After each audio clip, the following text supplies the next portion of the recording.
Nation, let's get it.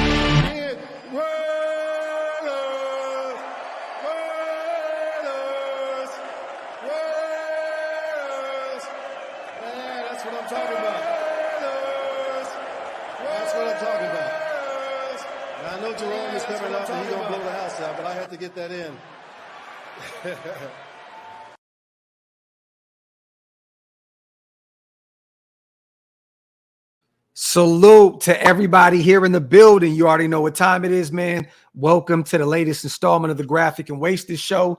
I am one of your hosts, Graphk Raider. Wasted will be here any second, you guys. Real quick, man, shout out to Ryan, 4K, JP. I see SinCal, Sorby, and Berserk. Salute to everybody here in the building, man. Make sure you guys wipe them feet, pay your bar tabs, meaning hit them thumbs up. Also, hit that subscribe button. We are literally a few subs away from 20K. Without you guys, can't reach that goal, but we're literally right there. So make sure you hit that sub button if you're not subbed yet, man. A lot to talk about today. We're going to talk about this injury report. I know a lot of people are online freaking out. We're going to clear up some things. We're going to talk about 2 L's that we took off of our practice squad. Sucks, man. But we got to talk about it. And then we're going to talk a little bit more about this Buffalo situation come Sunday. So you already know what time it is, man. Salute real quick, man, to Daniel. He says, yo, get that content. Salute, man. Shout out to Amp, that content. Salute to my dog, Mar. You the GOAT, bro. You the GOAT, man.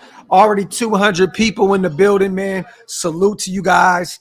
As always, man, let's get to it. So right now I'm going to read real quick what we got going on. The injury report came out today. We are in West Virginia, you guys. For those who had no idea where we were, why there was no headquarters, practices being, put out there, we have been in West Virginia all week long. So we're staying in the Eastern time zone. I love it. You know what I mean? They're going to get used to it going into Sunday. We'll have enough rest, with Buffalo having we have 1 day on them. They play Monday Night Football, you know what I'm saying? So we got a day on them. So it's very, very, very good that we're out there in West Virginia practicing for the week. But the injury report, I'm going to put it up on the screen real quick so you guys can see it. Boom, we're going to share this screen. Boom. All right, here we go. So salute to everybody once again, man. Injury report for Wednesday, September 17th. What is today? September 13th. My apologies.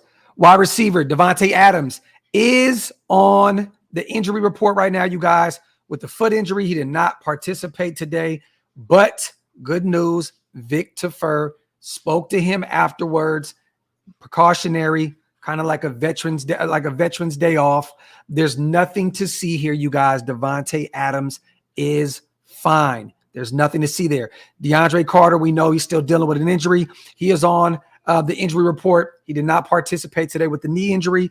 QB Jimmy Garoppolo, ankle. He was limited today. This is also, Victor Forrest said that he talked to him today as well. This is more of a precautionary measure. You know what I'm saying? We know that he had that ankle injury last year, had the surgery. They're just playing it safe with him. This is looking like it will be a Veterans Day off at practice. But he will be suited up Sunday. Davante Adams will also be suited up Sunday. So do not freak out, you guys. Do not freak out. Chandler Jones, we already know personal issues. He did not participate. Jacoby Myers is still in concussion protocol, you guys. There's a lot of rumors and rumblings going on right now that he may play Sunday, but we're sitting back kind of being patient, waiting to see if he passes protocol. So there's that. But I know Hondo was reporting that he's hearing that he should play.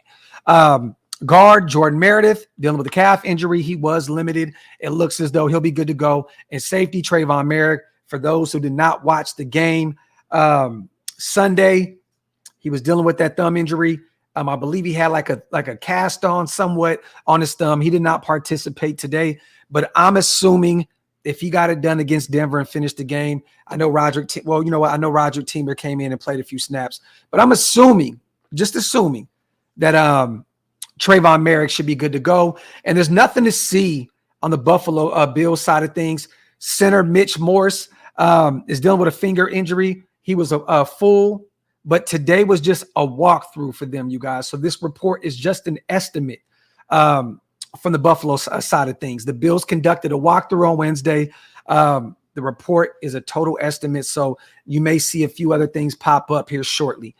So stay tuned with that. Got my brother Wasted in the building. What's good, bro? What's good, man? What is the deal, man? Shout out to everybody in the chat, man. I'm running a little late right now. No. You literally just got off of work. I assume you're going to be a little late. Salute to our brother Wasted. He does have a full-time career outside of this. So, he's running a little late. I'm just thankful my bro is here today to rock with us a little bit. I had to wash the day off of me. I had to jump. We're just talking about the injury report right now, Wasted. I was listening, man. I was listening, man.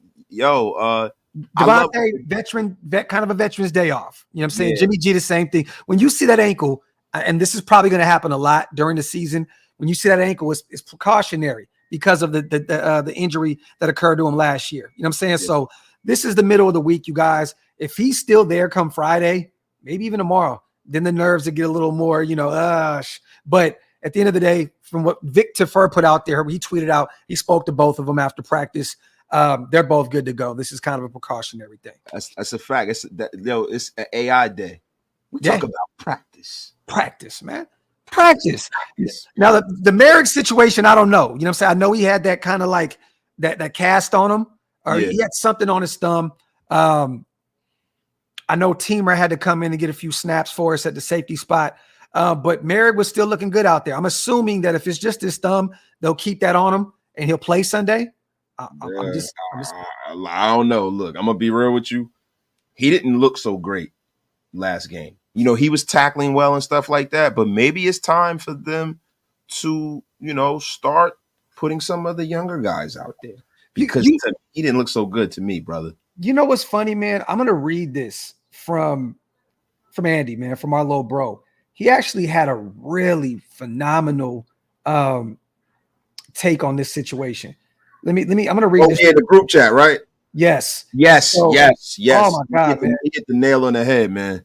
Let me see. You should call Andy wasted talent. That motherfucker. Definitely, I know, right? Definitely said Divine Diablo looked really good out there in coverage. Had a phenomenal game. But he was talking about Merrick. I'm trying to find it, man. Where is it, man? It was a phenomenal take, man. Salute to everybody in the building, man. Make sure you guys wipe them feet and hit that subscribe button on both channels, man. I'm trying to. Here we go. Damn, where is it? He put so much. Okay, here we go. Merrick does great initially in coverage, but once the play breaks down, he's really bad on staying with his man. That is one of the best ways to describe Merrick's game. It's like he thinks the play is over. Not going to lie, he doesn't look confident. And then he talked about Hunter being bracketed in the red zone. We all know about that. Talked about Bilal Nichols looking really bad. Yeah.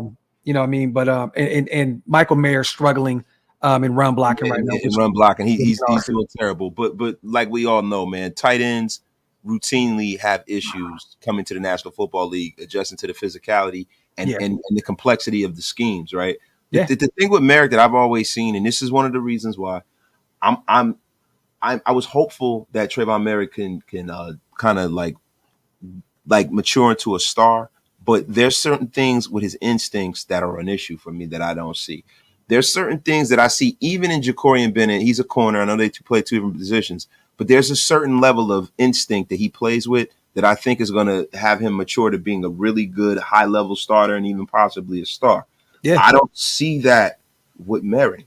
he looks like the kind of safety that can start in the National Football League for a long time if he's put in the right scheme. But it doesn't look like he's that kind of safety that's going to come up and take a Travis Kelce out of the game.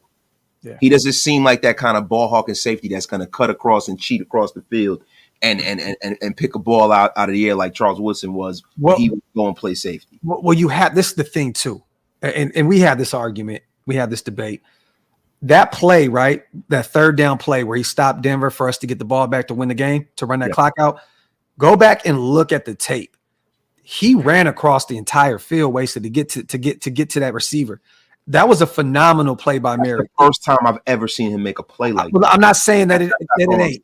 I'm just no, you're right. I'm just saying that he definitely diagnosed that situation quick and ran across the entire field to make that big play to win us to get us the ball back in order to win the game. So, like I said, I'm gonna give Merrick his flowers when he does good, but yes, in coverage, he definitely, there's some mental breakdowns with Merrick that is very questionable. Real quick, you guys, we kind of broke down the injury report. We talked about Devontae. We already know DeAndre Carter was dealing with an existing knee injury, so he ended up playing against the Denver Broncos.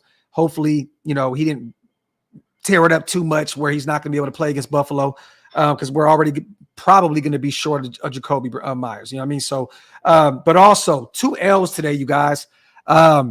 We lost Sam Webb off of our practice squad. Oh, yeah, he got signed to the Carolina Panthers. Yeah, congratulations to him, though. Yeah, definitely, man. He'll be on their active 53. And the rules have changed, you guys. Shout out to Vinny B. FYI, rules have changed so teams can't designate protections to any of their practice squad players. Teams no longer are able to adjust salaries either. So there was no way for us to maybe try and throw Webb a few more dollars, to keep him around. We also lost McClendon Curtis. He went to the Seattle. I didn't know that. Bro, the Seattle Seahawks once again came over there and picked apart our practice squad. Oh, the goddamn bags. Yeah, Drake Thomas first, and now McClendon Curtis. They placed their right tackle, Abe Lucas, on the PUP list, so he'll miss the next 4 weeks. So they needed some O-line help, and he is now on their active 53-man roster. So, yeah, man, McClendon Curtis is gone. That hurts. That's a big blow. I'm just hearing that now. Yeah, I should know this. I've been busy at work all day. Yeah. Bro, you know the reason why I wasn't even mad about losing Drake Thomas? Because we kept McClendon Curtis. Now it's all bad. They got both of them. Yeah. Oh my God. Yeah, it's rough, and we're relying heavily this year. And another reason why I think they're not too much worried about it, you know what I'm saying, is they like Greg Van Roten a lot. He looked really good out there this past week, and they still got Mumford, a guy that can kick in and kick out. You know what I mean? So I think they're not too much worried about the guard spot. I know a lot of people were upset and tripping out on Twitter about, how do we let this happen? And Justin Heron, however you want to say it, is still on the team. At the end of the day, yeah, he didn't have a good preseason. He hasn't really looked too good since the injury that occurred, but he also can play back up right tackle and back up left tackle. Yeah. You know what I mean? So he brings value to the table in terms of the tackle position. We need that with Brandon Parker gone. It hurts that McClendon Curtis is gone. It does. You guys know that was one of my favorite pickups. As a UDFA, I thought really highly of him. I thought he would be our future at the right guard position, but they like this kid. They like this kid a lot. Greg Van Roten. So, at the end of the day, this is the problem. This is the problem. And this is, that I see. I know they value versatility, right? Yes. But I think that what should be at the top of that list should be how good of a player you are. Mm-hmm. Now, Heron has not really had a hell of a lot of snaps in the National Football League, right? And he's also very versatile, but he has a lower extremity injury. Being a big, 300-pound guy, man, it does not happen to where when you have those kind of low extremity injuries that when you come back and you hit the ground running. Yeah. He might not be any good for another year, right? And then you let a guy who's a potential, from what we saw of McClendon Curtis, and for the Seattle Seahawks to make that kind of a move, that goes to show you that they think that he can either be a solid backup and or starter. He's a rookie. You can't let that happen, man. I would have brought him to the active roster, and I would have put Heron on the practice squad because I don't think anyone's going to try to put a claim in for him. Yeah. You know what I'm saying? You have to protect your assets, man. When you have an asset like that in the building, you have to protect it. To me, that's That's a F Yeah. on this front office by letting that young guy go. Because listen, this is the biggest part that I'm going to say, and I know a lot of people are going to say, "Wasted, you don't know what you're talking about." If you look at what happened in the run game, now we had the second highest pass protection grade in the National Football League in Week 1. We 12. kept Jimmy. We keep Jimmy clean. Yeah. What we didn't have a good grade on was our run blocking. 12th graded run blocking in the NFL. So it was middle. And that was generous. Yeah, like very generous. I didn't see that. I didn't know what they were talking about in terms of 12. They got a different grade system than we do, Wasted. Definitely. Look, we go off the eye test. They're going off these little weak metrics. Little metrics. Yeah. They're getting destroyed. And you know whose side they're getting destroyed on? Dylan Parham's side. Yep. And look, I know a lot of people were really high on Dylan Parham, and I'm not shitting on him. It's the first game of the season. But Dylan Parham's biggest knock coming out of college is that he is an undersized guard, and he should be moved to center. And I think he is the center in waiting, to be real with you. But Andre James is not relinquishing that spot. He played pretty damn good on Sunday. I mean, you know, numbers wise, from what I saw, he got pushed around a little bit. Struggles here and there, you know what I mean? Yeah, he gets pushed around a little bit when he's in a one-on-one situation with a nose tackle over him. But man, let me tell you something. McClendon Curtis is that kind of beef that you need up line, that kind of that kind of guard that you need to be that bully up front, and we don't have that right now. Yeah. Real quick, also, you guys, we made some corresponding moves as well, and I actually like this a lot. We lost the corner. We lost a guard. We went out and signed tackle Sebastian Gutierrez to the practice squad. And we also signed a former 4th rounder a few years ago, cornerback Troy Pride Jr. I'm a huge fan of him, Notre Dame, fighting Irish guy, very fast. This dude is fast as shit, one of the fastest corners in the league. You know, he was drafted to Carolina in the 4th round. New Orleans just, you know, we picked him off of, I think, New Orleans practice squad. So we added some more speed to our corner room. Don't get me wrong. It hurts to lose Sam Webb. I know these guys liked him a lot. I mean, it really hurts to lose McClendon Curtis. This is a guy that I was, you know, like I said before, I'm heavy on. I thought he was going to be a 7 to 8 year starter for us at some point, but it is what it is. But yes, we signed Troy Pride Jr. as well, you guys. I like the move. Shout out to Lumpy, man. Salute Docs and Wasted. Not worried about Buffalo at all. We cleaned up a few mental mistakes on penalties. Last game, we have 2 more possessions, and it's a different game. Salute to my dog, Lumpy. And speaking of Buffalo, Lump, we're going to talk about this. I'm going to show you guys something real quick. Yeah, I'm going to tell Lump why he is very, very misguided to not worry about this team. But let's go. Oh, yeah. Well, I'm going to be real. There's definitely something. There's a few reasons to worry about. Their defense is always nice. They have Josh Allen. They have Stephon Diggs. I mean, that's enough. And they have a nice 1-2 punch at the tight end position with Kincaid and Knox. And then they have Gabe Davis, which is a high-end wide receiver 2, maybe a wide receiver 1 on a few teams in the NFL. So there's definitely some things to worry about. But they showed there was some chinks in their armor. You know what I mean? They lost to a very, very dominant defense. The Jets have a dominant defense, but they also lost to Zach Wilson. So let's not act as though they're you know what I mean? They're this invincible team, bro. No, it's this is not what I'm saying, right? But this is the problem, right? The Bills primarily this season have run a lot of 12 personnel, 2 tight ends on the field, 64% of the offensive snaps, right? So that was by far number 1 in NFL for week 1. Mm-hmm. So that goes to show you what they're doing. Like Josh Allen and the issue that they've been having with him. And, you know, Sean McDermott's still there, their head coach. But since they lost Brian DeBall, there has been a drop in his production. Mm-hmm. And a lot of that is because he doesn't trust the guard. You know, he was hit a lot of times this game. And I think the O-line was very suspect. Well, it's not the entire O-line though. You know what I mean? It's a few players on the O-line who are getting Josh Allen hit. And I think Allen isn't trusting the structure of how they're running the offense. But the problem is that they have a lot of design runs for Josh Allen. And the guys up front that they have are primarily good run blockers, right? They're supposed to be road graders. We have a gaping hole in the middle of our defense, and they are going to exploit the hell out of that. When you ever hear in boxing the term styles make fights? Yeah. This is the worst kind of team for the way our defensive line is playing. This is the worst kind of team for us. They're physical up front. We have a physical quarterback. that is they run design runs for. They have a power run game. They run 12 personnel a lot. So there's 2 tight ends. They have more blockers. They're going to come at us and try to impose their will on this defense, and that's going to be a humongous problem. Hey, I'm going to disagree with you. I'm not too worried about their O-line. I'm going to be honest. I think this is the week. This is the week we get rolling on that defensive line. This is the week that we finally provide some pressure and really put Josh Allen in some trouble, where he's going to continue that trend of turning the ball over left and right. So, and a lot of that too. A lot of times people blame the offensive line for some of the hits, but the quarterback doesn't really help with a lot of that. Josh Allen is holding on to the ball longer than he has when he was with Brian DeBall. Josh Allen, a lot of the times, is not keeping his eyes downfield. He's pulling his eyes from downfield, then he puts them up. And, there's some mechanical things that are going on with Josh Allen. A lot of the turnovers are not the offensive line's fault.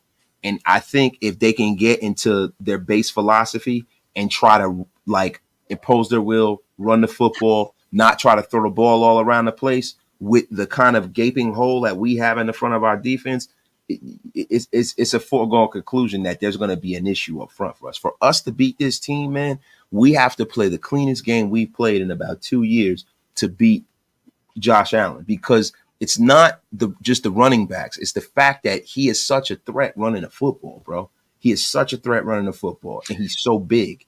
I think you're being extra dramatic today.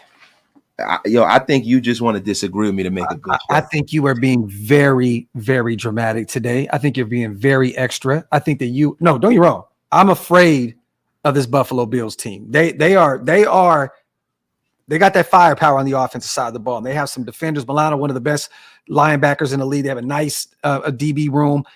Yes, look, they have talent all across the board. Yes, and not only do they have that, they have 2 good running backs, and they have a former Raider. They have a former Raider over there. So now we're worried about Latavius Murray and I'm saying Cook, the thing is James Cook. Yeah, listen, James running a run by committee with a quarterback like that is something that you have to address. We didn't have to deal with anything like that last week. We had to deal with Samaje Perine. We didn't have to deal with it. Bro. No, listen. I'm worried about Josh Allen running the ball. That's all I'm worried about.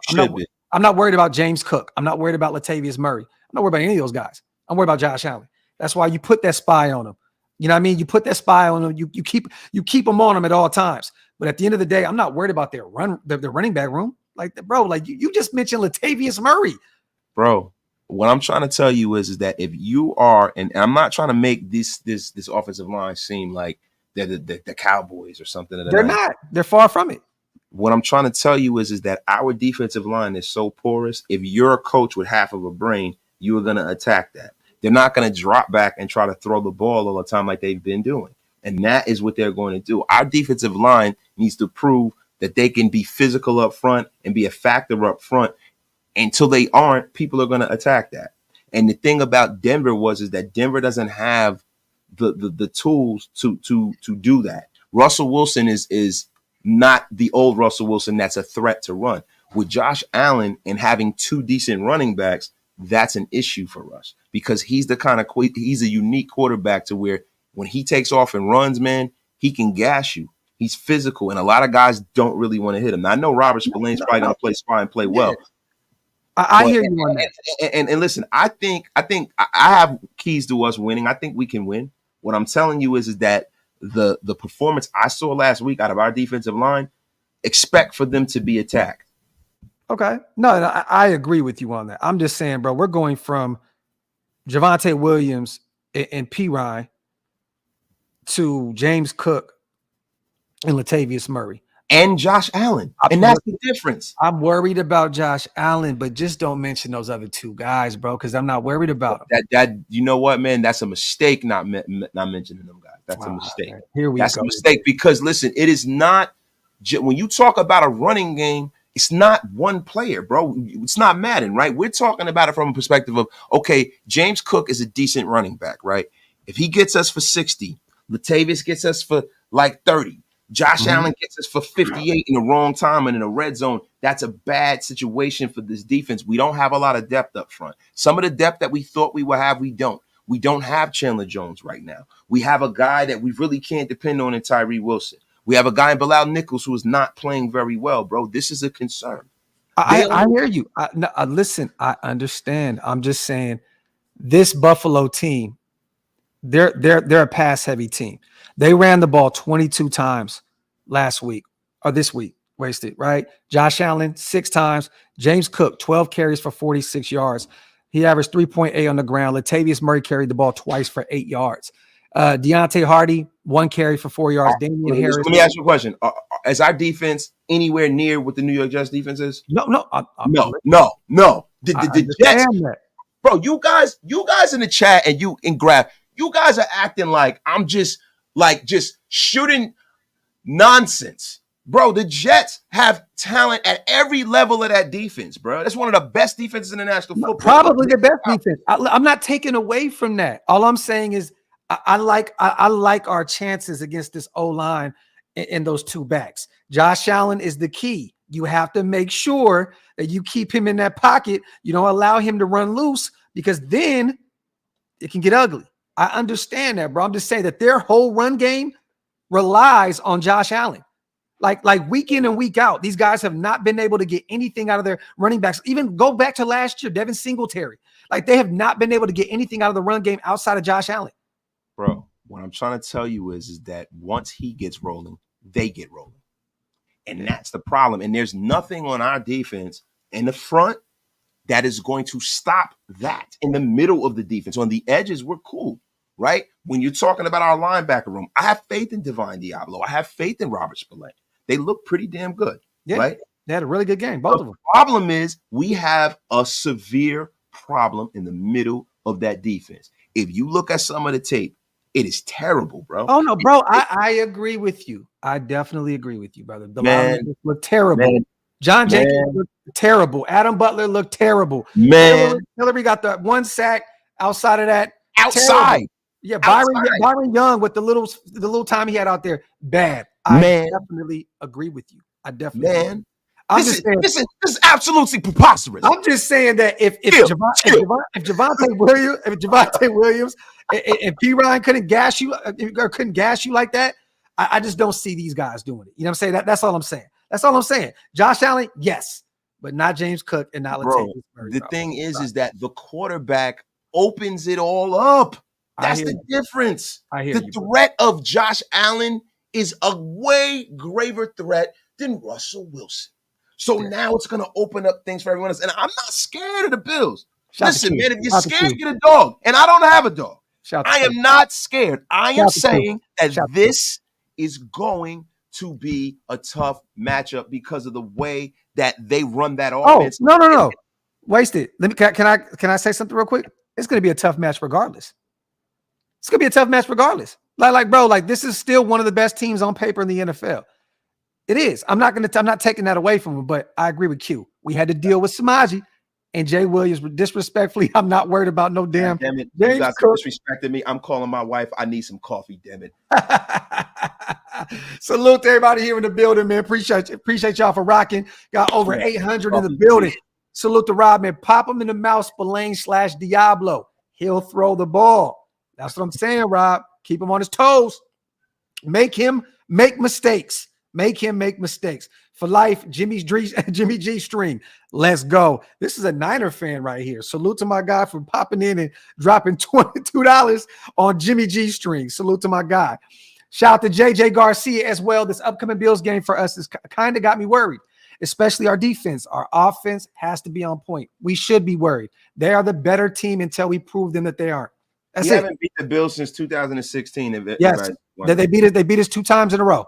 We still have more wins than them. You know, it's in our battles since we've both been in the league. But at the end of the day, they're 2-0 against us, I believe, in the postseason. We haven't beat them since 2016, and they got 2 wins on us in a row. We cannot allow it to be 3 in Buffalo.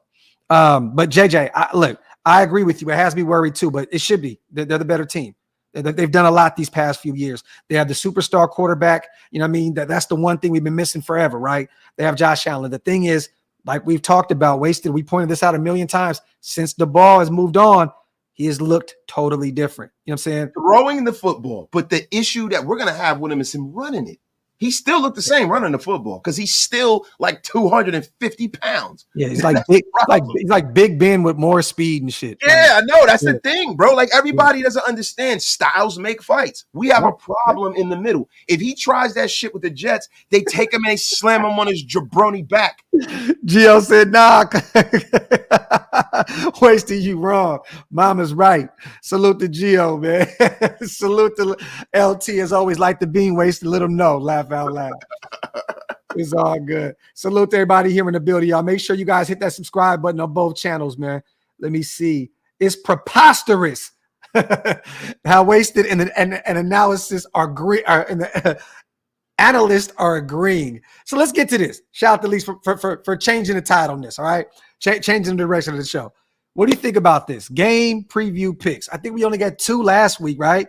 I know MJD was one of them. I think Jeremiah was the other, I believe. I could be wrong. Or it was Adam Rank, one of them.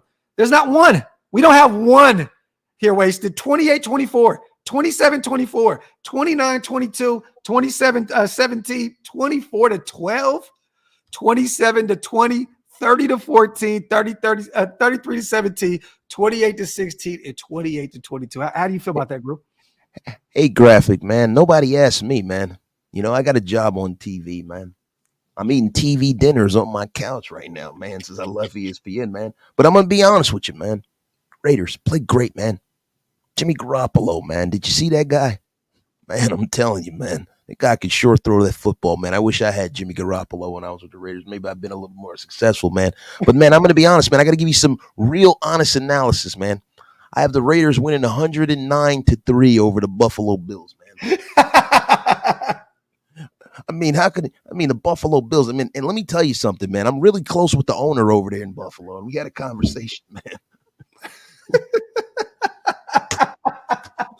Me, him, and Jerry Jones just went fishing, man.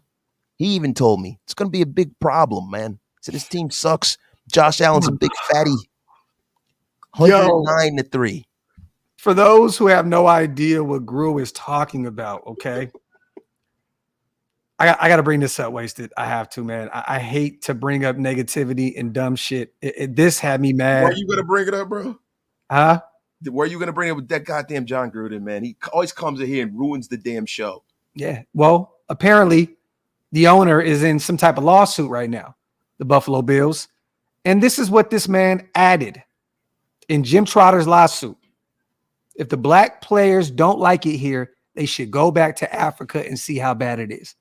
I mean, he's a brother of my own heart, man. I'm telling you something. I told the offensive line back in the day, man, when we wouldn't take a knee, man. I told them the same damn thing, man. I had to get it through their big old Kelechi Osemele. Those guys trying to tell me what to do. Fucking stupid, man. I'm just letting you know, man. Listen.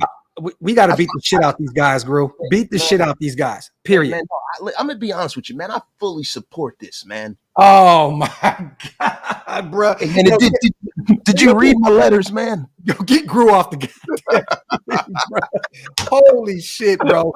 Hey, and to make it even more messy, too, we're going to go right here, too, man. Right here also, because since you know, the Buffalo Bills owner is a dickhead and an asshole. Let Jerry Jones, you know, this is apparently what he said in the emails as well, or wherever it is that's supposed to be exposed in these lawsuits. If blacks feel some kind of way, they should buy their own team and hire who they want to hire. This is owners, bro. Like, these are NFL owners in the league, bro. This shit is crazy, bro. You know why this is why. No, this is not satire, M85. This is real, right? And this is the reason why when you hear us support players about getting their money, and when people, us as fans, now we got to check ourselves as fans, right? In all seriousness, the Gruden stuff, we're kidding around, but I'm dead ass serious about this. This is highly offensive. Highly. This is the reason why when players take certain stands, I support them. Because these owners, especially in the National Football League, treat these players like they are their property. And that is the reason why in the NBA, people get mad at LeBron James and all of the stars, the way they hold those owners over the fire, but they should. Because the problem with the NFL is that the shelf life of the players are what they are, and the fact that the National Football League markets the helmet. They market this insignia. They don't really market the players as much. They market the quarterbacks, but they don't market the rest of the players like that. How many players that are not quarterbacks are nationally recognized? They're not a whole lot. So this is the reason why when you see these guys holding out, this is the reason why when you see these guys taking the stance they do, that is the reason why no matter how it feels or how much I love my teams, I do love my team. I support those guys because of shit like this. Because these guys just let their thoughts get out to Jim Trotter. Imagine what some of these other owners are saying. Yeah. It is a sad, sad world we live in, everybody. And it's not much different than it was in the 1960s when it comes to the good old boys club at the National Football League. Rest in peace to Al Davis, man, the GOAT. That's all I'm going to say. And that's another thing. You scumbags who go out here and you criticize Mark Davis. And I'm going to call out some of you punk content creators. This is the reason why I love Mark Davis. Because Mark Davis is solid with his players. He respects them. I don't give a damn if he's had little bumps and bruises along the way learning how to own this team. As far as a businessman and a person, I support Mark Davis 110%. Fact. And that is the reason why if you're a Raider, I don't want to hear anything about Mark Davis. I don't want to hear it because he will never treat his players like this. Ever. Ever. He's the only owner in the NFL I got faith that doesn't talk like that. Bro, he's the only owner you can go to the 8 Lounge in Vegas during the week, middle of the week, and you can catch him and Marshawn Lynch just smoking a cigar together in the corner of the room. Like this, that's who Mark Davis is. Salute real quick to James Lillard, man. GOATs. It absolutely kills me to say I'm worried about the Bills. It's on the road on the East Coast. And unfortunately, over the last 20 plus years, we have struggled against physical teams. Salute to James. We have struggled in the East Coast. The good thing is the weather's supposed to be nice. It's not a winter game. You know what I mean? Hopefully, man, we can figure this out. Salute to James, man. Salute to Omar as well on a $10 donation. Bro, I'm pissed we passed on Carter. I know we moved on, but damn, I gave up looking at players because we will always pass on talent. Also, believe me or not, I knew Purdy would do good. Oh, well. We see it's 1 week. It's 1 week. Yo, y'all see the mug? I show y'all the mug every time I drink. That's my thing, showing my coffee mugs. This is a mug that I got from a jabroni named Graphk Raider, right? And listen, the biggest jabroni ever. Right? Say no. No, but look, man. So listen, if y'all haven't gotten this mug, if you're into coffee mugs, and I don't mean to derail the show, this is one of my favorites. Look how well this is designed. It's so beautiful if you agree. Go on there and go on OakLosVegas. Go get you some drip. The season is starting now. Y'all gonna be going to games. Y'all got to go out there right. Don't give your money to these NFL owners who disrespect the players and the fans. Go support one of the real ones. Get that coffee and convo mug and get you a few shirts. Salute. Get the F out of here, everybody. Go get it. Salute. Wasted on his job. Salute, man, to Omar, the $10 donation. And trust me, brother, me and Wasted will be crying about Jalen Carter for years to come. Don't worry about it, brother. Bro, every problem that we have would be solved by him. It's ridiculous how much I've never seen one player that solves our problems. Well, that's why I want to see Nesta Jade out there this Sunday. Just throw him out there. Throw him out there. I better see him, bro. This is the problem. At this point in the season, the way to correct the issues that we have on this team better be in a building somewhere. Hey, Dan, that's why I got the brush, motherfucker. That's right. Go ahead. Yo, but it better be in the building because you're not going to go outside of the building, right, unless you trade premium draft capital for a guy that's probably in a bad contract that you don't want to take. You're only going to correct it inside the building. And the way you correct it is with youth. We know what John Jenkins is going to be. Yep. We know what Bilal Nichols is going to be. Yep. We don't know what NJS is going to be. It's time to turn them loose, Josh. Stop with the paralysis by analysis. Sometimes the one thing, if I can levy one criticism against this new regime, because I've been very supportive of them, and you guys know that. The one criticism I have of them is that I think they think they're the smartest people in the room all the time, such as this McClendon Curtis thing, such as putting NJS and them guys on the bench. Sometimes you got to just go out there and let the young boys do what they do, man. Yeah. Go ahead, brother. I'm sorry, man. No, you good, brother. You good. I got my coffee. Shout out to my wife. Thank you, baby. Salute to Mr. Ray. You'll see Doc Wasted at the end credits of the movie Life arguing about Jalen Carter. Hey, we're not going to be arguing. We're going to be agreeing. Hey, we're going to be sitting there. Hey, man, you remember about 30 years ago when they didn't take that boy Jalen Carter? Straight up. We're going to be in a Yankees and A's game. Yeah. Like, oh, this is still bullshit. We ain't won a Super Bowl yet. I hope not. I hope not. Jalen Carter was the second highest rated defensive interior player according to PFF for week 1. Yeah, man. Clear as day. Salute to UA. Bro, we all love Max, but he has to keep contained. And I talked about that yesterday on the phone call show. You know what I'm saying? About, a caller called in, I believe his name was Ace out of Denver, man. Salute to Ace. He basically brought it up on the phone that that bull rush, Max always took the inside and he kept breaking contain. You know what I'm saying? Like, so Russell was finding ways to get outside. You know what I mean? Like I felt like, me personally, he lines up differently against every right tackle.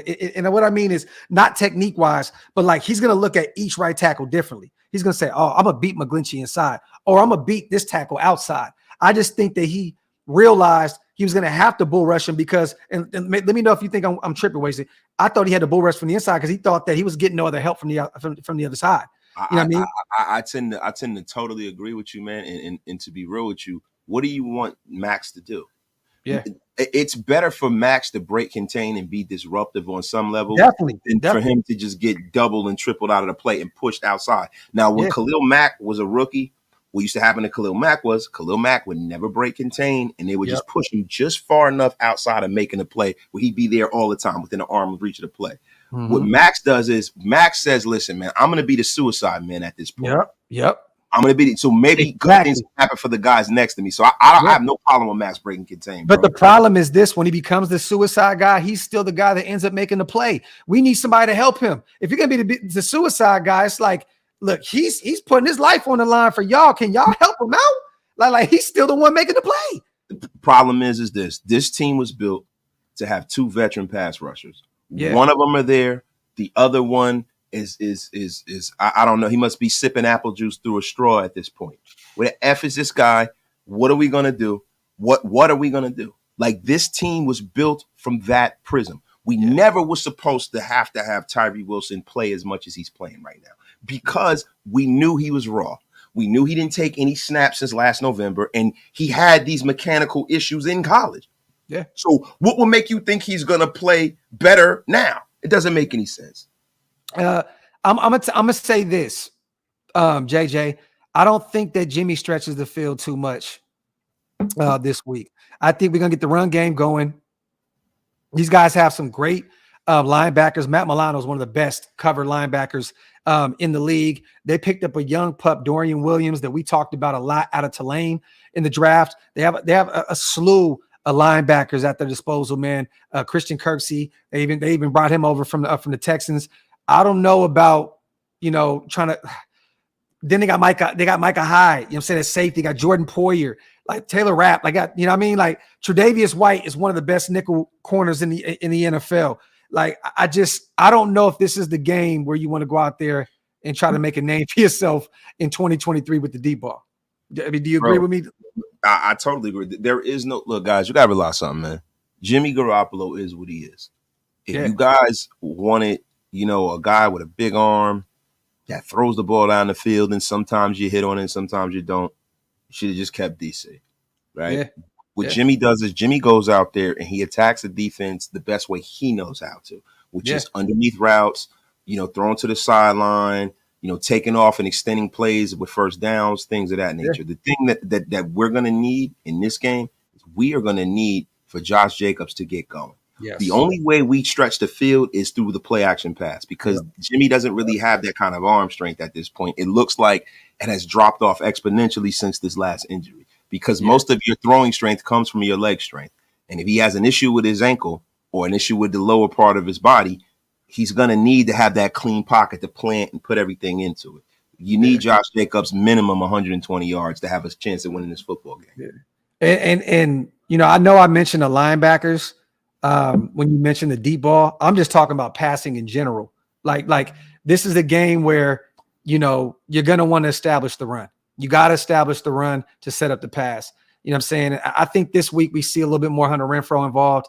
I think we see our tight ends more involved, but this is a Josh Jacobs game. This is a game where you slow down the game and you keep that offense of Buffalo off the field. Salute to Joe, man. Shout out to Jack Zero. That brother got heart and moves. I'm hoping that Jacorian goes out there and we put him on Diggs. I know that we'll probably double him up. You know what I mean? You probably have Jacorian and a safety. You know what I mean? But either way, I want to see Jacorian go out there. He has all the athleticism. He has all the speed. You know what I'm saying? Why not? I mean, look, bro, I have a feeling that if Diggs goes out there against Marcus Peters, he's going to cook him. He's going to cook. I don't want Marcus Peters to. No. What I want is I want Jacorian not to be one-on-one. I want a bracket. No. Yeah. No. Put a safety on him as well. I need a safety, bro. Like, you can't. That's too. Look, bro, there's a small room in the NFL with the best wide receivers where they dwell. Justin Jefferson, Devontae Adams, Mike Evans. Yeah. And Stephon Diggs are in this little room. Got a whole lot of other people, and DeAndre Hopkins was there. That little room is very small. You don't play around with that. Nah, facts. Salute to Omar as well. Docs, I'm also tired of everything we do. DC name is brought up. I don't give a shit what he does. Good for him, but now it's about the Raiders. Look, to be real with you, we're going to hear about DC a lot. It's the first year with him gone. We're going to talk about him. Other people are going to talk about him. He's going to look. It sucks, but you're always going to compare him and Jimmy G, at least for this year. It just is what it is. They're still fresh. Bro, you know people compare Derek Carr to Rich Gannon. He hasn't played here in 20 years. Yeah. What do you want? What do you want from us, man? There you go. Salute, man. Amongo, my dog. JJ's going to go off. This offense isn't bomb it out. It isn't built that way. Let's go Raiders. Raider Nation for life. And real quick, you guys, salute real fast. I want to say two things. I want to say shout out to my brother Wasted, man, for putting up that mug. I got my guy, man, my boy Eric, man, Parker just bought one. Salute to you, brother. It is on the way. Salute to you. And secondly, man, we got our brother in the building. Europe. Yo. Oh, yes. What's popping, brother? Oh, yes. It's been a minute, man. Oh, yes. The temperature. Did you guys just, it's like we hit an iceberg. The temperature has changed. Candy's in the place. What's good? Hey, what's good? Let's get your take on this, man. We always love to have you come in with that fire. How are you feeling about, us going out and getting tried, Troy Pride Jr., we ended up losing, two players off the practice squad, a guy, McClendon Curtis that, I was really high on. We lost another corner in Sam Webb, but we picked up Troy. We picked up Troy Pride, a fast corner, former fourth rounder out of from Carolina, out of Notre Dame. How do you feel about those moves, first, little bro? I'm not sure if we ever knew who the protected guys were on our practice squad. So. Well, there's no protections anymore. Apparently, the rules changed. You can't even offer them more money like this. You can't do it anymore. Yeah, okay, I believe Vinny B tweeted it out that they changed up the rules or whatnot. So there's no protections on practice squad players. So McClendon went to Seattle and Sam went to Carolina, right? Yes. Mm-hmm. First and foremost, congratulations to them. Definitely. But if we weren't going to invest in them on how these other teams would, I don't feel no type of way. It's like not everybody's going to be the Troy Hill or is it Troy? Not who's the slot corner that we have? That he rejected. No. The slot corner that rejected a 53-man roster spot to stay with us on the practice squad.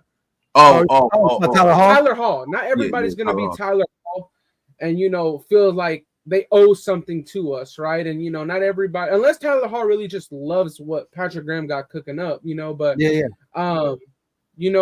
I don't really think there's much to it, honestly. I feel like at the end of the day, they probably are going to try and go there and get all kinds of incentives and all kinds of other stuff with them. And at the end of the day, they're probably going to go out there. And I know for Sam Webb, he's probably going to be a big part of Carolina's special teams, but at definitely. 6'2", he's got an NFL frame. You know what I'm saying? And for us to not be able to utilize that, it's kind of tough. It's kind of a tough pill to swallow because I came around to Sam Webb. I'm gonna be honest. Like at first I was like, this guy's kind of just getting, beat back and forth. But then more and more reps, he actually got better. Like he actually started to become better. In my eyes, though, and I'll get into more of this with Mike. I think we had too many players for his style of football. For what I saw us, I saw a lot of us do the same thing over and over this last game, where we had Marcus Peters, the older guy, the savvy vet corner. He was backed off like 8 yards in an off man or zone. And then we had our slot guy like 3 to 4 yards off. And then we had our young pup, Jacorian, with all the speed, with all the athleticism, impress. Yeah. So in my eyes, it's like, okay, well, if Sam is more of that bigger frame, he's not going to take any reps from Marcus Peters. No. He's not a slot guy that can take away reps from Tyler Hall and well, also, Andy, remember this. We have Brandon. We have Brandon Faison on the 2-year deal too. Yeah, we have Brandon Faison. So it's like, realistically, unless something horrible happens, he wasn't really going to see much of the field, even on special teams, because we have our gunners. Our gunners are certified. Yeah. So it's like, it's kind of tough. I don't really feel any type of way for Sam Webb. I know that he has potential. Carolina has great DB coaches out there. Yeah. And with a 6'2", 6'3" corner that, yes, he pulled his hamstring again in J.C. Horn. He's no J.C. Horn. That's not what I'm saying. But they can mold him into something. Clinton Curtis, we know that they like the Raiders scraps over there. They like getting the Gabe Jacksons of the world. They like the Jonathan Abrams, the Tanner Muses, the Gabe Jacksons. They like all of the former Raiders over there. Yeah. So with McClendon Curtis going out there, shit, I mean, we didn't even give him reps in preseason. I can't, like, it is what it is, man. You know, like, we gave that boy Don Wagner that McDaniel scholarship, that IR scholarship to stick around for another year. Gave him the Sincere. Well, not Sincere McCormick was actually injured, but Sincere. I actually saw a video of that. He posted a video of his injury. Crazy. It was like it popped. You heard his knee, like, you feel me? And then he went down, and that was kind of tough. But I don't really have much to feel about that, honestly. But I was just trying to get up in here, you know, because I see you guys are talking about that Buffalo shit, man. Okay, so hold on. Let me get these supers in real fast, and then we're going to talk about it. Real fast, though, also, Wasted is Mr. OakLosVegas today. Salute to Martin, man. He just ordered a coffee and convo and a OLV top-to-bottom T-shirt, man. Salute to my brother Martin. Your order is on the way, King. Salute to Q. On another note, when was the last time we won a coin toss? Shit. Salute every time we get into fucking it seemed like every time we get into overtime, bro, we always win that shit. Oh no, we knew exactly what you were saying, brother. This no, come on, you already know we rock with you heavy. Oh, you already know what time it is. Salute to For Lifer. Number 10 gets his body parts from Walmart. Good luck. This is a 49er. That's some deep top shelf hate right there. Hey, but you know what, For Lifer? Hey, you know what's funny? If he gets his body from Walmart, right? We just beat the owners of Walmart this past Sunday. So yes, sir. Those parts work, King. Salute to For Lifer, man.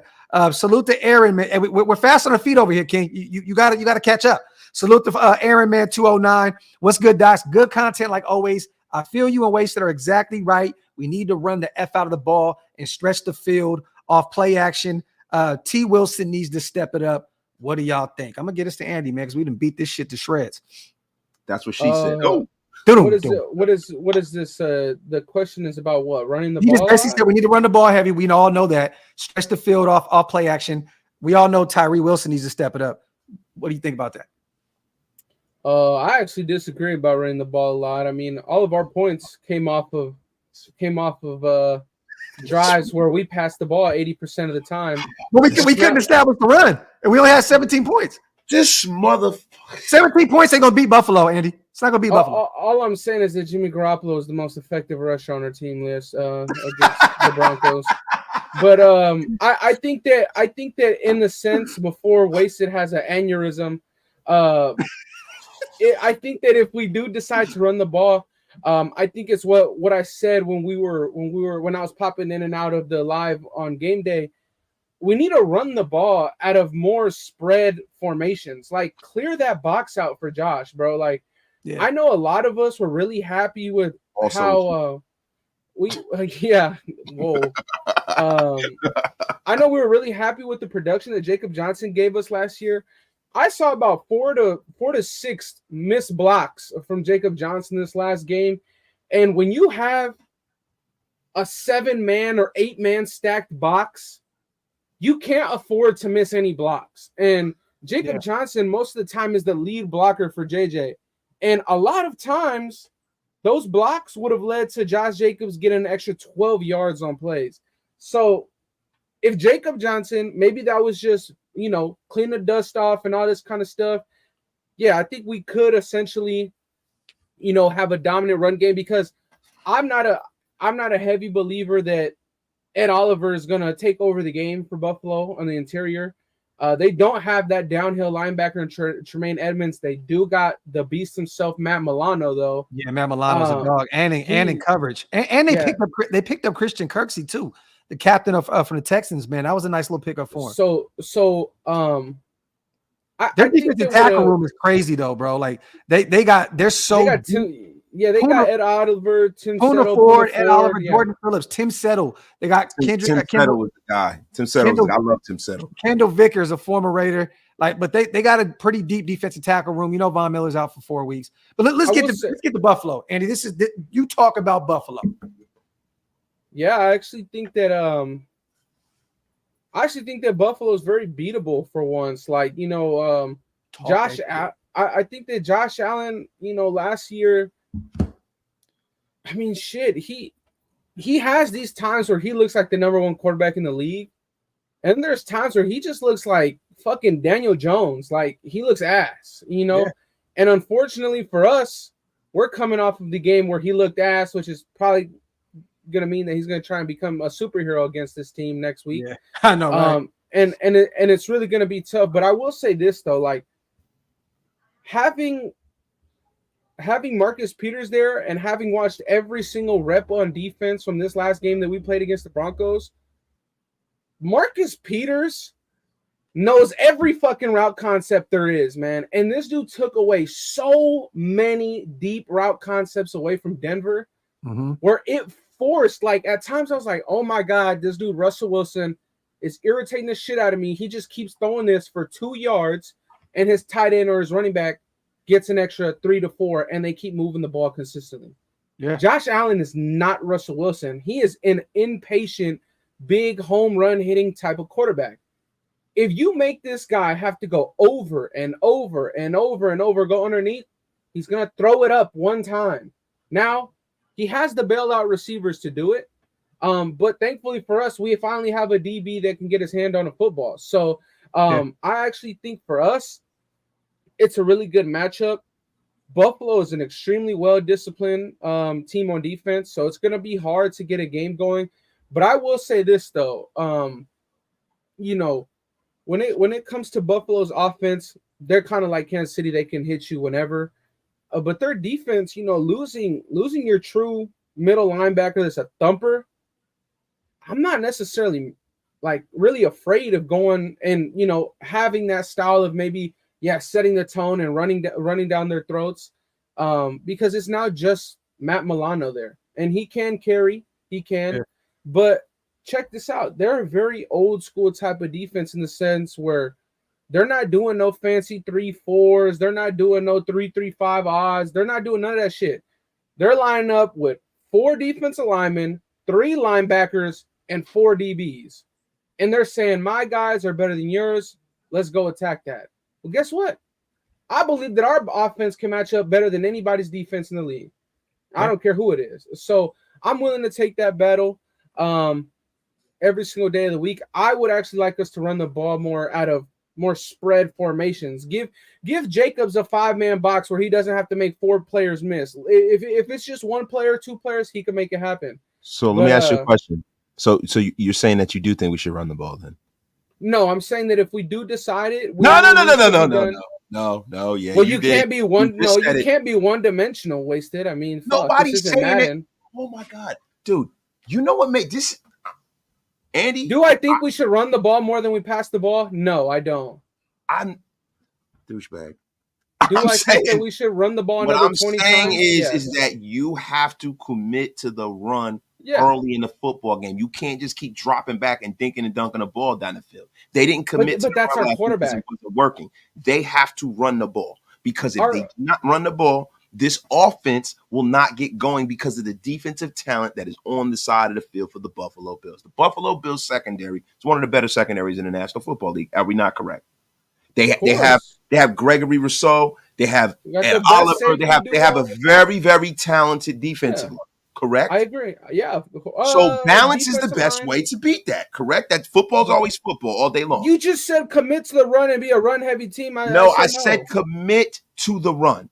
And so if you're saying run another 22 times, yes, Wasted. Let's run the ball another 22 times this game. I'm saying that I'd rather run those 22 fucking runs out of a more spread formation. I'm just enjoying listening to them shit talk. So you guys don't mind me. Don't mind me. Andy. Hey, real quick. And while you guys do this, I want to shout out Leon and I want to shout out Junior also for grabbing some stuff over at OakLosVegas. Salute to my people, man. Go ahead, y'all. Continue. Go ahead, Eddie is wrong over. This is bullshit. Listen, I'm not saying that we turn into the fucking 86 Giants. So then maybe I was confused. What are you saying? What I'm saying is, what are you saying, Wasted? I'm confused. Look. First of all, Graphk, we don't need you to referee our argument. I need you to step aside and let me deal with the young pup. It's been a long time. Don't you start instigating and doing your graphic bullshit. Hey man, I'm just one of the go ask the question and we're sitting here waiting for your response. So what I'm saying is that to me, it didn't look like in the beginning of the game that they started off committing to the run. I think once Josh Jacobs was getting bottled up, Josh McDaniels went into his West Coast offense kind of concepts. This is stuff that you do in the Earnhardt Perkins offense, right? You start throwing short pass and kind of using that as a run. I think even if the run stalls a little bit, you have to still make that commitment so that Jimmy could sell that play action pass, because to beat them, we're going to have to throw the ball downfield. I don't see the velocity in Jimmy Garoppolo's arm the way he wants that. Go ahead, man. Say what you got to say. Okay, so I for one, I think you kind of contradicted yourself at the end. You didn't let me finish. You put that baseball mid up, you mother. You know what? So then finish. Keep going. Yo, hey, Andy, what I'm saying is, man, let me say this in Gruden's voice. Maybe you'll fucking pay fuck attention, Gruden. Man. What were you saying? Listen, man, like I was saying, man, you need to run the damn ball a little bit more. It needs to be a little bit more balanced, man. A little bit more balanced. Ran the ball 24 fucking times. Yeah, I would like them to run the ball 35 times, motherfucker. All right, well then, good. So you want us to run the exact same amount of runs as passes? Which at first, this guy's living in fucking La La Land where everything's perfect, isn't he? No. In all seriousness, I want them early in the game to commit to the run, right? More than the pass, because I feel like if they do that, it'll open things up later in the game. I think they should be patient. This Buffalo team, one, you got to play a little ball control too. You don't want Buffalo marching up and down the field because Josh Allen has that home run all the time. You know what I mean? Gabriel Davis has a lot of speed. Stephon Diggs has a lot of speed. I feel like you want to do the ball control with this team because you want to keep them off the field. You want to play, down the distance, field position. You want to play classic old school football to try to get this win and eke it out in the end, because this game could get ugly based off of the fact that we got a rookie corner, right? We got a lot of guys that aren't the fastest on the outside, and they have a lot of speed, and they have one of the better wide receivers in the National Football League with a quarterback who erases mistakes with the velocity he throws with, man. I don't see us being able to get a lot of pressure on Josh Allen. The way that people have been able to make Josh Allen make mistakes is to hit him a lot. Last week for the New York Jets hit him like 9 times, right? They sacked him a few times. They roughed him up. I don't see our defense getting to Josh Allen. I think he's going to have a clean pocket.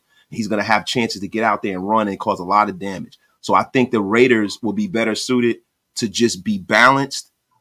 To a fault. Old school football. Hey man, shout out to everybody here in the building. Shout out to Q, shout out to Gio on the donations.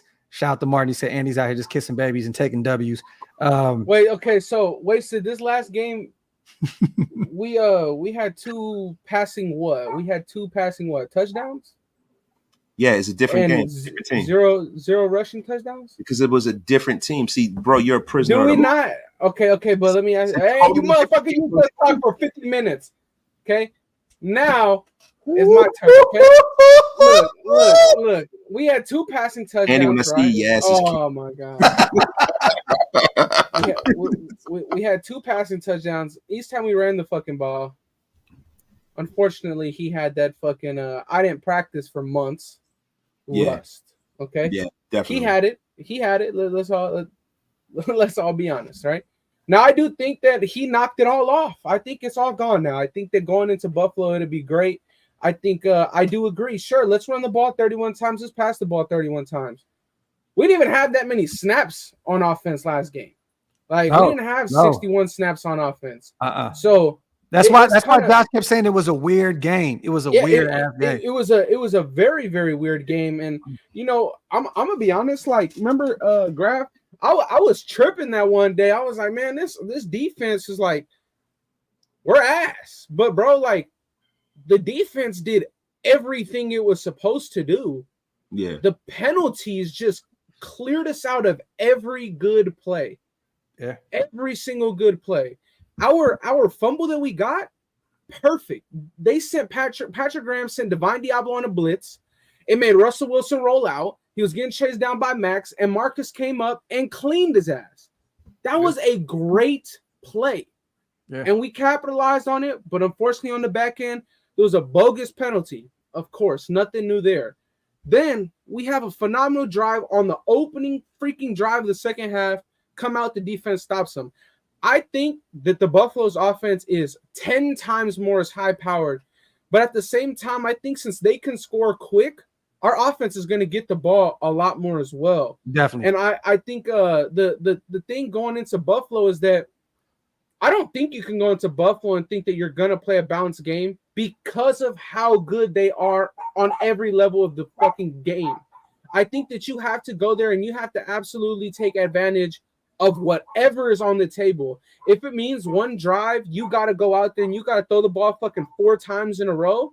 You have to. You can't try and mix in a run. I do agree that, you know, obviously the run sets up the pass, especially with Jimmy G. Yeah. It's just a fact. Unfortunately, though, but you don't want to have a shootout with them. You don't want to have a you don't want to have a shootout with Buffalo. I agree, but at the same time, that's my main. We have the weapons to go into shootouts with Buffalo and other teams. We don't have necessarily the same kind of quarterback and the same style of quarterback as these other teams have, but at the same time, though, you're not going to go 17-0 at all in this league. Like, if we go into Buffalo and we get beat 34-37 and we put up 34 points on one of the best defenses in the league and they just happen to put up 37, well, fuck, man, it is what it is. It sucks, but it's gonna happen. You know, like, we know that Josh Jacobs can take over a game, you know? So it's like, I think you just feed the hot hand at that point. You know, Jacoby was the hot hand, we fed him, right? There's gonna be weeks, maybe it's this week, where Josh Jacobs is going to go stupid like he did in the last 3 games of the season, fucking 2 years in a row.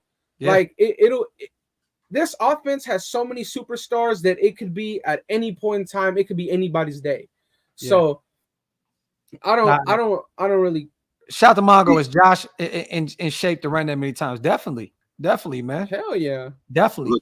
Look, everybody's got some questions they need to answer. The Buffalo Bills run defense has some questions it needs to answer. But I think if you're going to look at where there could be a weakness, it is their run defense. They gave off 2 big plays, 2 wasted. This is the thing that people like people are killing them, right? They're saying, oh, their run defense is terrible. It's not terrible. Don't get me wrong. They gave us some big plays, but Breece Hall had an 83-yard run. And then he had another I'm not saying it's terrible, but I'm just talking about if you're going to look at that defense by the sum of its parts, the weakest part of that defense is their run defense. No, agree. You have to start there and set the table from there. So so to me, this is what I mean by coming out in a balanced concept, starting the game that way. If you can get that, starting the game that way, if you can get the ball rolling, then you can win this game. It reminds me a lot of the Seattle game.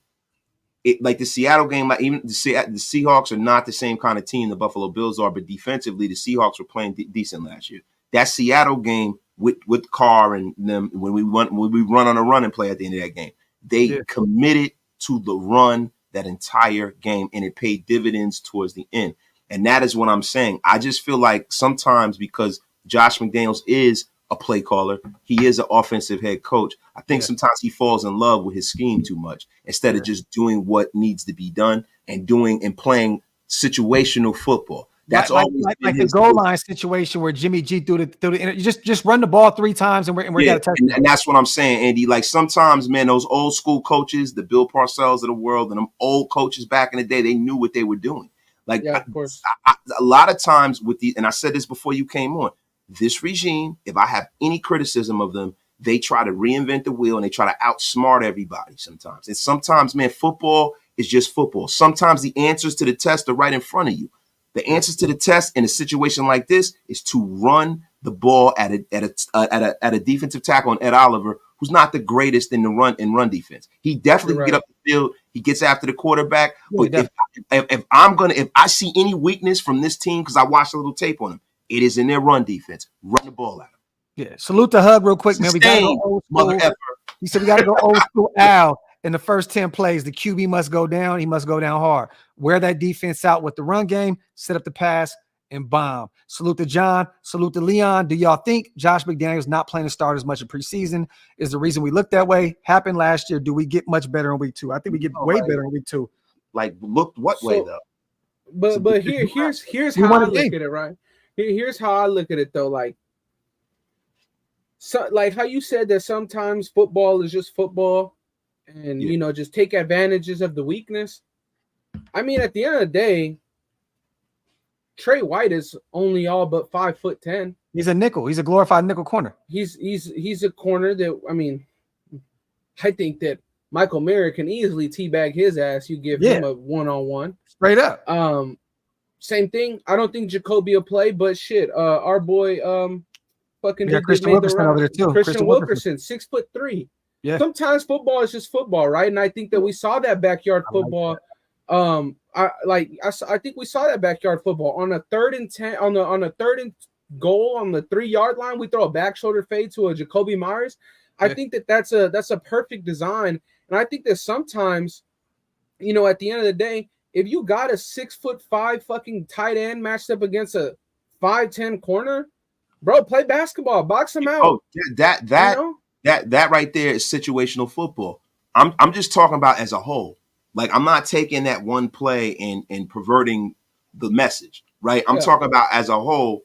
You don't want to outsmart yourself. You know what I mean? That was a shot. I think what they need to do is they need to assess the personnel that they have. Sometimes that dictates the situation. Jimmy Garoppolo does not throw the ball with great velocity. That's the one knock I have on Jimmy. Jimmy is throwing a lot of floaters up there, and you know what I mean? It does like when he was in San Francisco, the ball would kind of get there. Now, I'm not ever saying that he had the kind of arm that some of the guys like Josh Allen has a generation. We didn't really see him go like that. That's what I think I said. Like second half, we didn't see him really spread formation. Let's air it out because we won the game on defense. Like we won the game. On a fucking with 9 minutes left. Like he went down there with 9 minutes left and scored the winning touchdown. At the time, we just didn't know it because we thought it was a lot of football to be played. We thought it was a lot of football left. So it was like we haven't been in that situation where he's had to really zip it. You know what I'm saying? Like, but at the same time though, I don't think that that's Jimmy's. Like the only time that I feel there's any zip on Jimmy's throws is when he's getting these quick bubble screens out to the receivers. Yeah. Because when that's the case, he gets that shit out. He gets it out quick. But you're right. Throwing the ball downfield, he doesn't really got that. You know what's funny, Eddie? You said that that's all we really seen tape of him in training camp was, bro. Throwing those bubble screens. There was some velocity on the ball when he was throwing those, but you don't really. That's with a clean pocket and without the throw. But actually, wasted is actually 100% right on that because, what was it on the 2-yard line before?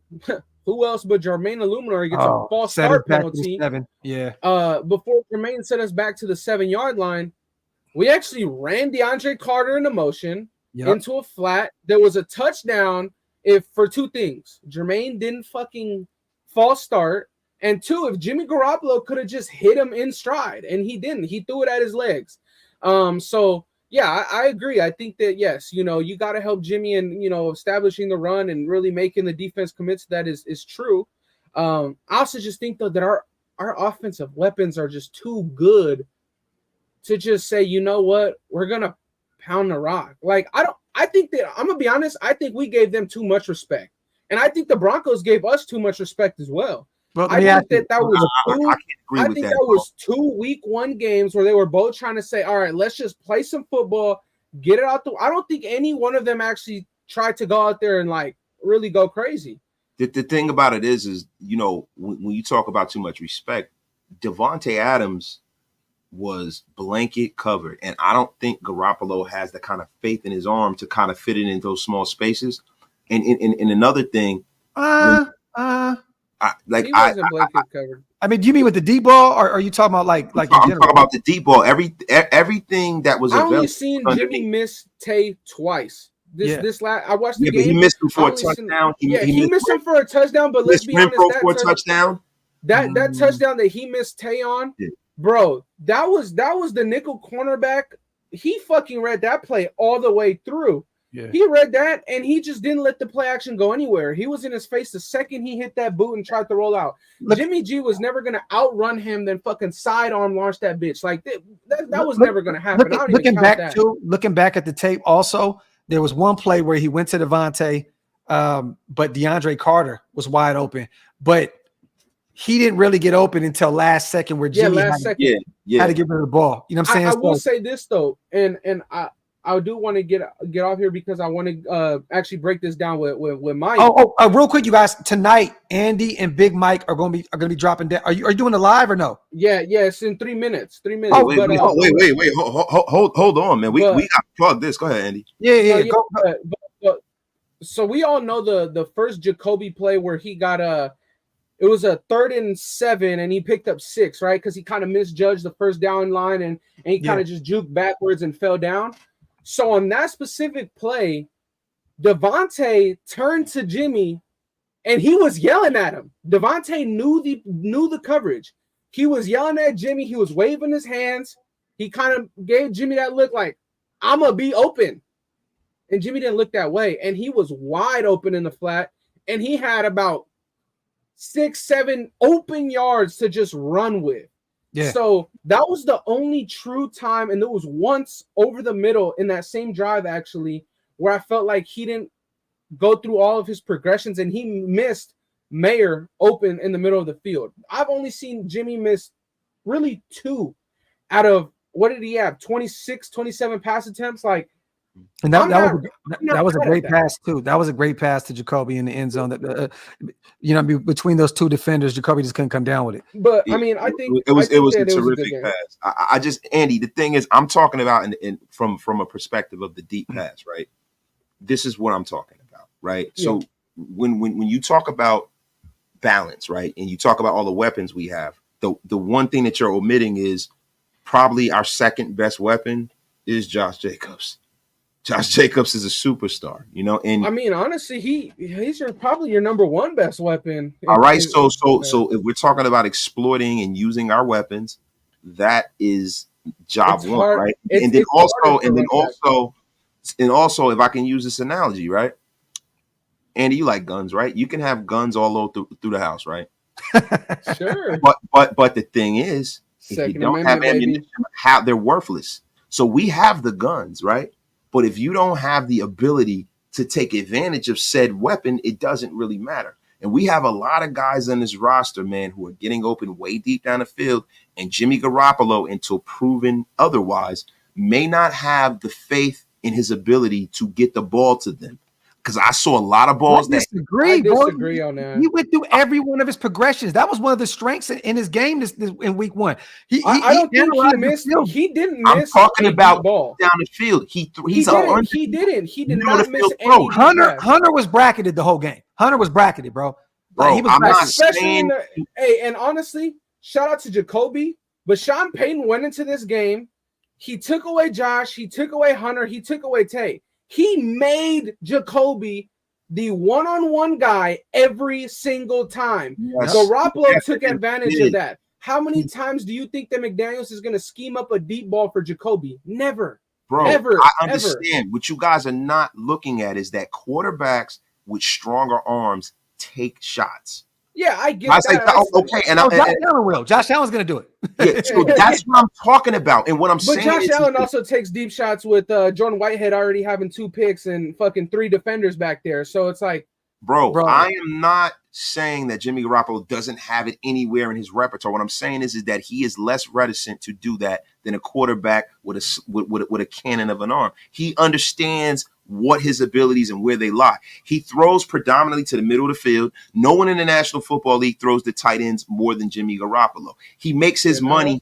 He makes his money in the middle of the field, towards the sideline, and dinking and dunking down the field. And then he has to take a shot. He does. What I'm saying to you is, in a game like this with Josh Allen, Gabriel Davis, Stephon Diggs, us having some questions in the secondary, sometimes you might have to take those shots. And the thing is, there's 2 reasons why you want to run the ball. You want to open up so that Jimmy can deliver that football down the field with the play action pass. And also you want to play the ball control game. You want to keep that offense off the field as much as possible. And I don't understand how anybody can argue with that. I don't understand. What's funny is I still trust Jimmy G to throw the deep ball here and there. Me too. Like, you know what I mean? So I'm not saying I don't trust him. What I'm saying is that I don't think Jimmy Garoppolo is the kind of guy, knowing his limited skill set when it comes to throwing the ball further than 30 to 40 yards, is going to take that chance unless he knows that, like, he's not going to try to fit it in that small window deep like DC would. And I'm not asking for DC would throw the pick to Derwin James, so I'm not really sure. Probably would. But what I'm saying is guys that have that kind of arm talent do that kind of shit. And that's Jordan Whitehead owes Josh Allen a lot. That man made Jordan Whitehead a rich man. $250,000 were reached in incentives in week 1. In his contract, you needed 3 picks this year to get that $250,000 bonus. He got it in week 1. Salute to Josh Allen for taking care of his fellow NFL brethren. Real quick, you guys, this is the link right here to Big Mike's show, you guys. It's going to start in 10 minutes. Big Mike just said. Big Mike Raider. Oh, it's 10 minutes? 10 minutes? It starts at 6:15 your time. So 15 minutes. Okay, perfect. Good, because I didn't really want to leave this prematurely. So you guys, 15 minutes, go over to Big Mike's. Andy and Big Mike is going to break down some film. You do not want to miss that. That's going to be a hell of a show. So make sure you guys jump over. Man, let me tell you something, man. If you want to see guys that can break some film down, man, you want to watch Andy and Big Mike, man. His thick-framed football knowledge, man. Go down there, man. I'm going to tell you something. If I ever get back into the National Football League, I'm going to have Andy as one of my coaches. You're already in the fucking NFL again. Hey, man. Oh, yeah, that's right. I'm coaching the Saints. Salute to everybody. So let me ask you guys this. I know it's the middle of the week. I know the first injury report came out. Shit. You know, it doesn't mean anything, but we'll know a little bit more Thursday, Friday about what's going on, but prematurely, okay?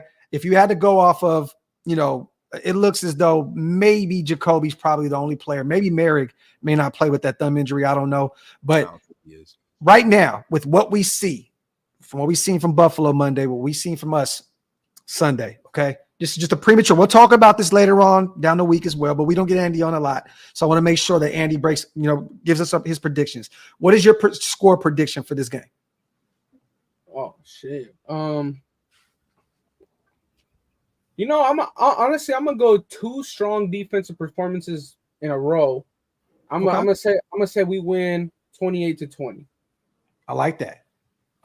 Okay. What you got for us, Wasted? Prematurely, middle of the week. I got 31-28. And I wasn't surprised with their tight ends. That's why Dawson Knox and Kincaid, they didn't.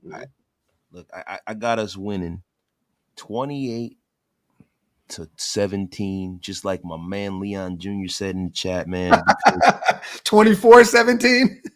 24-17. Wasted over here cheating, man. He's just going off the chat and shit. No, I'm not. I'm going to be real with you.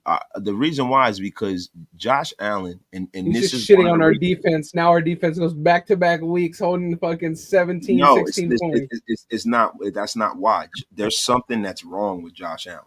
There's something. Damn, that's fucked up. Yo, there's something wrong with Josh Allen. Ever since you picked up that fucking Jones gene or what? Yo, ever since Brian Daboll has not been there, Josh Allen has turned the ball over. Well, someone called in also. Did you hear yesterday? Wesley? My bad. I mean to cut you out, bro. But someone called in and said that they heard from a fellow Bills fan that there's something wrong with his elbow or his shoulder. There's something wrong. There's been an issue with Josh Allen I read a report back last year that hasn't really been talked about, or hasn't been taken care of. So there could be something there in terms of his throwing arm. So and there's an issue with him and Stephon Diggs as well. They are not clicking. Yeah. There's a lot going on there, and I think this might be the week where the rubber meets the road. I think Josh Allen turns some of the time he turned the ball over in the Jet game wasn't just for the defense. It was because it was just a bad decision. It's him holding the ball out there like a loaf of bread. I got a feeling he's going to have a few turnovers this game. Leon, Scout will be on this week. I just talked to him. We were on the phone with him yesterday. He'll be on the show this week. So stay tuned. You know that and honestly, this stat was so insane that I didn't believe it. Josh Allen since 2018 has 84 turnovers. Yes, he leads the league. That is insane. Yes, since 2018 he does. Bro, he's almost guaranteed to turn the football over. Bro, so basically, so 2018. So let's so it's 2023. So this is 5 seasons. Like, dude, that is so it's 5 years, right? So this is what we're gonna do. We're gonna do 5 divided by how many? 84. 84 fucking. Okay, 5. So, dude, that's 16 turnovers a year. Yeah, 16.8 turnovers. So that's pretty much one turnover a game. Yeah, so he could go 3 games in a row where he doesn't throw anything, and this could just be one of them, and we just cry. No, I'm gonna be real. I'm gonna take this personal, Andy. If our defense goes out there and doesn't create 2 turnovers, at least 2 turnovers, I'm gonna feel some type of way, bro. Because I'm gonna feel like he's wow. In the last 5 years, 16.8 is the number. 5 divided by 84. So that's a turnover a game. That's a turnover a game. So basically, look, man. But they also give this man no run game. He's their run game, and he has to throw the ball 1 million times a week. But see, Graph, a lot of the times with him, I think some of the passing concepts, they need to get rid of that offensive coordinator, right? They need to go trade for Derrick Henry or one of these go get Jonathan Taylor and just they don't need to do none of that shit. They don't need to do none of that. Our fucking conference, bro. Fuck that. Yeah. I'm saying for their sake. For their sake. This is the issue though. Josh Allen, when Brian Daboll was there, would get rid of the ball in 2.7 seconds. Since Brian Daboll has left, I just read this. Yeah, he's playing hero ball, bro. It takes him 2.8 seconds. He's holding the ball a whole second in a milliseconds longer. So that's like an eternity in the National Football League. Yeah, it's an eternity in the National Football League. That's the difference between somebody being open and him tucking the ball and running. He doesn't keep his eyes down the field. There's a few things I've been noticing about Josh Allen, man. I really think that this defense goes out there again and keeps them under 20 if he turns the ball over, because it's hard to get a rhythm when you have a quarterback who's very inaccurate. You know what I would love to see? Going back to, what was it, COVID year? Or what was it? I think it was COVID year when our defense went absolutely ape shit on Lamar Jackson. Yeah. That's what I want. And one. That is what I want to see. Like, this dude. That was the year after COVID. That I was at that game. We beat him in overtime. Oh, when Lamar Jackson fumbled the ball 3 times and all that stuff, that's week 1. Nassib, I think Nassib hit him. Yeah. Carl Nassib. Shout out to his retirement. And it's Zay Jones, the walk-off homer. Big play Zay, baby. Yeah. So, I mean, that's what I would love to see, perfect world. And I think that all of our turnovers went in like 1 game for the defense that year. But, yeah, man, I think turnovers at the end of the day, they're timely, like when you got to have them, great defenses will get them. And then the average defenses will just, capitalize when they're there, and for us, we actually did do it. But unfortunately, we got hit on a penalty that was miles away from the play, way down the field. Like, that was absolutely insane. The way that was. And the fact that, shout out to Scout put the video up, bro. The fucking receiver ran into Marcus Peters. Like, Marcus Peters is just trying to fling them off of him. Like, get the fuck off me. Yeah. And, it is what it is. But it's like, I'll tell you one thing, though. That game would have looked so much different if that fumble would have went to us on their side of the field on the 30-yard line. If we wouldn't have gave them that fucking punt, they got them to the 49-yard line. Like, our defense actually did a damn good job, and that's why I wanted to say the other time when I got the tripping, the defense did exactly what it was supposed to do. Yeah, it took away the big play. Yeah, granted, Max Crosby did have to be the superhero a lot of times, but yeah, these role players played their part. And I will say this, and I'm sure I'm gonna go over with Mike, because Mike did want to focus on the 2 touchdowns that we gave up. I don't know if at this point it's on Patrick Graham, or I don't know if it's on our just 2 safeties just not cutting it. But those 2 scramble drill fucking plays were almost they were identical. Like, they got beat the exact same way. Yeah. Marcus Epps was in the exact same position.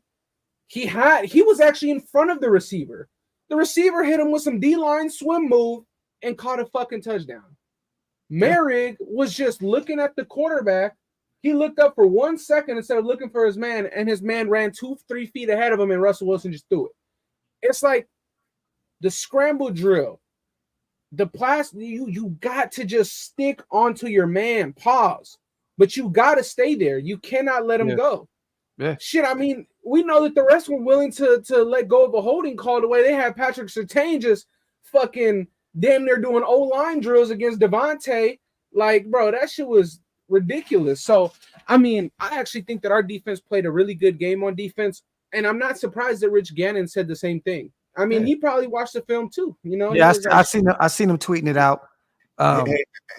Hey guys, can I ask you? I didn't mean to cut you off, Graphk. No, go ahead, brother. Shout out to JT on the $5 donation and the goofy ass comment. Salute to JT. Let me ask you guys a question. With Josh Allen being who he is, right? Would you utilize that 3 high safety look? You know what I mean? And I mean, how would you? We were actually, we were in that actually quite a bit. Like, we were in that quite a bit against Russell Wilson, and I'm not sure if that was because Patrick Graham was like, oh, okay, Sean Payton's gonna bring the Seattle Russell out. Yeah. But we were doing that quite a bit against Eric was in the box a lot. Epps was in the box.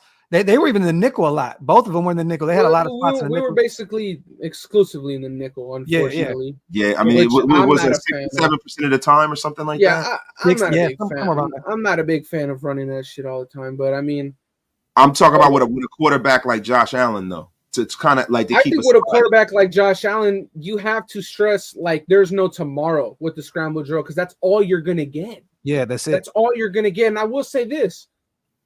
If we want to somehow contain this, just the slightest, because Josh Allen is going to scramble even if there's nowhere to scramble. He's going to try and run regardless. Mm-hmm. You have to start Malcolm Kuntz. If there's no Chandler Jones, because there won't be a Chandler Jones this week, most likely. Yeah. You have to start Chandler Jones. He's the only one. Or you have to start Malcolm Kuntz. He's the only one that helps opposite of Max. He's the only one that can actually crash down. And I understand for Josh Allen, him stepping up in the pocket is no problem either. But the scrambling is going to be a really, really tough task. But honestly, shit, if our defensive coordinator can't contain a scrambling quarterback, then he shouldn't be coaching in this division, because that's all we have here. Yeah. So at the end of the day, like this is like you want to get comfortable with this shit. So basically, because Patrick Graham doesn't run an attacking defense, he doesn't attack a lot. He's more bend don't break. He's more Gus Bradley than he is Greg Williams. You know what I mean? Like the Denver Broncos defensive coordinator is an attacking. They attack. They blitz all the time. Yes. Patrick Graham doesn't do that. It's a lot of bend don't break. He wants to make sure he controls the middle of the football field. He wants to keep a lot of the plays on the inside of the hash marks. My bad. Bro. No, go ahead. Yo, I agree with that. I do agree. I think that sometimes though, and I'm actually not sure if this was Antonio Pierce or who's the big burly motherfucker that we got the from Baltimore, linebacker's assistant, whatever. What's his name? Rob Ryan. Rob Ryan. I'm not sure if he's the one or Antonio Pierce is the one or if it's Graham. But Patrick Graham sends blitzes. He just sends them very timely. And he either sends it on first down or he sends it on third down. He never sends it on second down, which I don't agree with. But, you know, he does send the occasional pressure, you know. But I think that I think the scramble is going to be inevitable. You gotta attack. You gotta attack. You have to. I agree. You gotta hit him, bro. You have to hit him. Let's do this. I'm gonna shoot these two supers real quick.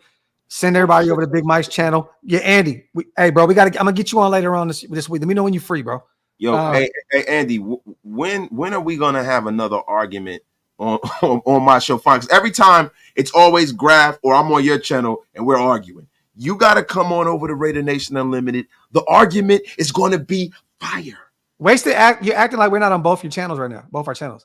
No, I'm not talking about that. I'm talking about a one-on-one battle with me and Andy. Oh, you want to have some one-on-one time. I hear you. Just pause. We need to argue. We need to argue. I don't think I could do it, man. Fucking Boogie Down EJ says I don't know football, so I can't do it. Yo, do me a favor, block that clown. Fuck that guy. He's a Bills fan, man. Let him have it. Yeah, hey, Andy, go over there, man. Have a great show with Big Mike, bro. It's good to have you, bro. Maybe next Wednesday. Oh wait, no, y'all got this. Maybe he said I'd whoop Andy's ass. Where you at? Yo, block this fucking clown. I got him. What's Oakland? Get the F out of here.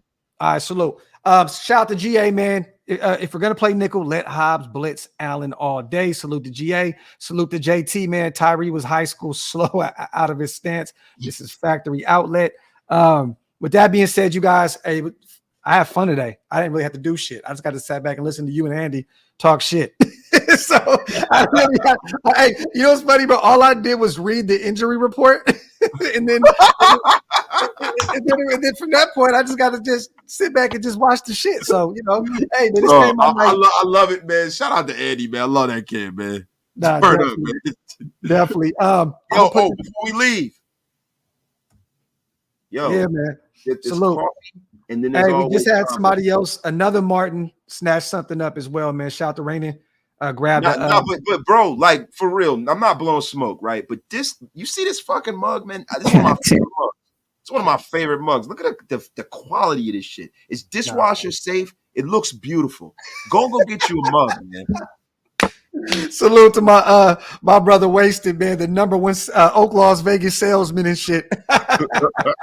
Salute to my dog, man. Hey, salute to everybody here in the building, man. Hell of a show. I'll see you guys for coffee and combo. I got a show already set up tomorrow, and I know my brother Wasted is going to be active on his channel as well.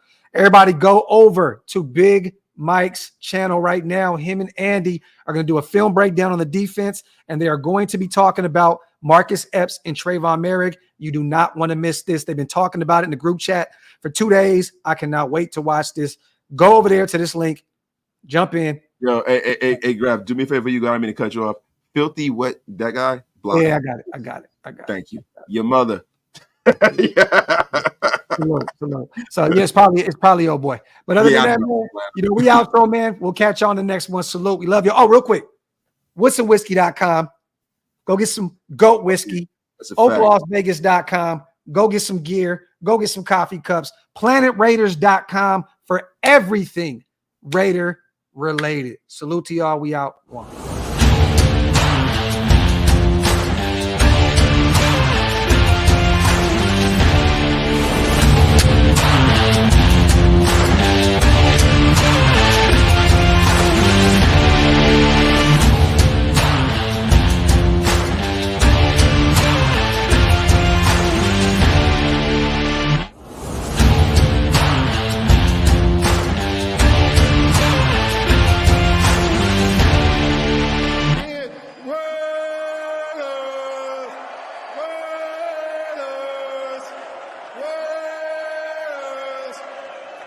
That's what I'm talking about.